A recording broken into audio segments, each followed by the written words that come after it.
ఆంధ్ర రాష్ట్ర ప్రజలకి, భారతదేశవ్యాప్తంగా ఎక్కడున్న ఆంధ్ర రాష్ట్ర ప్రజలందరికీ కూడా, కడప జిల్లా వాసులందరికీ కూడా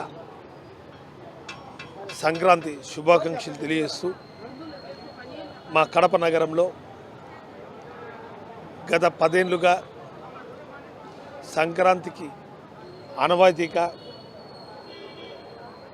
మా డివిజన్ 23వ డివిజన్ విజయలక్ష్మి కార్పొరేటర్ ఆధ్వర్యంలో నిత్యావసర సరుకులు ఇవ్వడం జరుగుతుంది.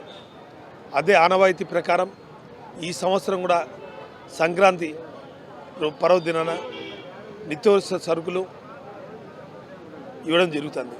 నిజంగా ఈ సంవత్సరం ఒక సువర్ణ ఏడాది అనుకోవడం చాలా పొరపాటుగా భావించాలి. ఎందుకంటే కొత్త సంవత్సరంలో అందరూ మంచి జరగాలని, రైతులకి, వ్యాపారస్తులకి, వర్తకులకి, యువతకి, విద్యార్థులకు అందరికీ మంచి జరగాలని కోరుకుంటాం. కానీ ఈ ప్రభుత్వం వచ్చిన తర్వాత సంతోషమనాలనో దురుసుమనాలనో ఏమో తెలియక ప్రజలు కానీ మాకు కానీ ఏం స్పందించాలో అర్థం కావడం లేదు. నిజంగా ఆంధ్ర రాష్ట్రం అంటే వ్యవసాయం మీద ఆధారపడిన రైతు సోదరులు కూడా ఈరోజు చూస్తే 85% రైతు సోదరులు కూడా అతివృష్టి అనావృష్టిగా ఉంది. నిజంగా ఈ రాష్ట్రంలో పాడి మీద ఎక్కువ ఆధారపడిన రైతులు కూడా గిట్టుబాటు ధర లేక 16,000 ఉన్న పుట్టి ఈరోజు 9,000 రూపాయలకు పుట్టి వచ్చిందంటే ఈ కూటమి ప్రభుత్వం కాదని నేను అంటున్నాను. అదేవిధంగా నిత్యావసర వస్తువులు చూస్తే ఈరోజు అందరినీ ఈ వార్డులో ఈరోజు చూస్తే తండోపతండ్రులకు ఇంతమంది వస్తున్నారంటే నిత్యావసర వస్తువులు ఏ విధంగా పెరిగిపోయినాయో మనం ఆలోచించాలా.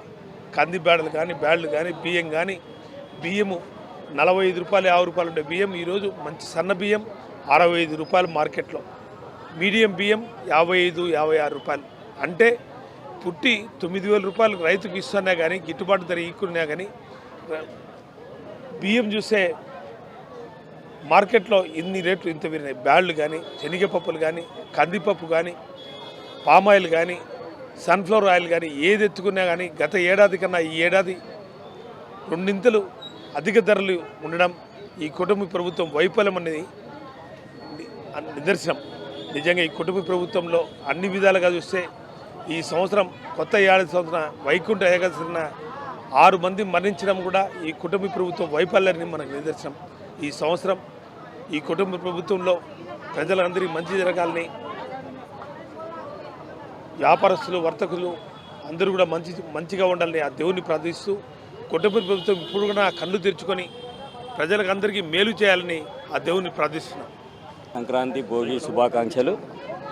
అలాగే కూటమి ప్రభుత్వం, జగనన్న ప్రభుత్వంలో పథకాలన్నీ ప్రతి సంవత్సరము ఏ ఉగాదికి, సంక్రాంతికి అట్లా రకరకాలుగా నెలకు ఏదో ఒక పథకం ద్వారా జగనన్న అందరికీ లబ్ధి చేకూరుతుంటే, దాంతోపాటు పండగలు కానీ, పబ్బాలు కానీ బాగా ఎంతో ఎంజాయ్గా ఆనందంగా జరుపుకుంటున్నారు.